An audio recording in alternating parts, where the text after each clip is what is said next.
आदरणीय व्यासपीठ येथे उपस्थित सर्व मान्यवर विद्यार्थी मित्रमैत्रिणींनो, तुम्हाला माहितीच असेल की आज आपण 78वा स्वातंत्र्य दिन साजरा करण्यानिमित्त येथे जमलेलो आहोत।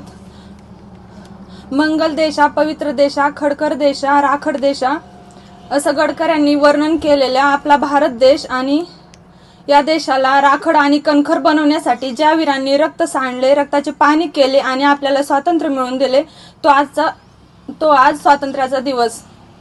आजच्या स्वातंत्र्य दिनाच्या तुम्हाला खूप खूप शुभेच्छा। आपल्याला सगळ्यांना माहिती आहे, पहिला भारतीय जो चंद्रावर गेला तो राकेश शर्मा।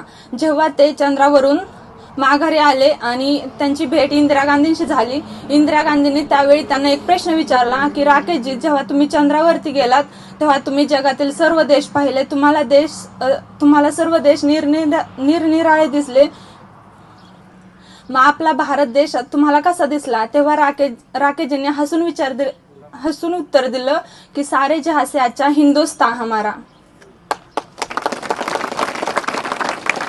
आपला भारत देश हा वीरांच्या रक्ताने रंगला होता, त्यांच्या रक्ताच्या थेंबाथेंबाने रंगला होता, मग असणारच ना सारे जहां से अच्छा हिंदुस्तान हमारा। ज्या वीरांनी रक्ताची होळी खेळली, गोळ्यांची दिवाळी खेळली आणि आपल्याला स्वातंत्र्य मिळवून दिले, तेव्हा त्यांनी एकच स्वप्न बघितलेलं की माझा आजचा भारत हा परत कधीच वेळ येऊ देणार नाही। त्यावेळी म्हणजेच 15 ऑगस्ट 1947 रोजी आपल्याला पूर्णपणे स्वातंत्र्य मिळाले। एवढे बोलून मी थांबते। जय हिंद, जय भारत।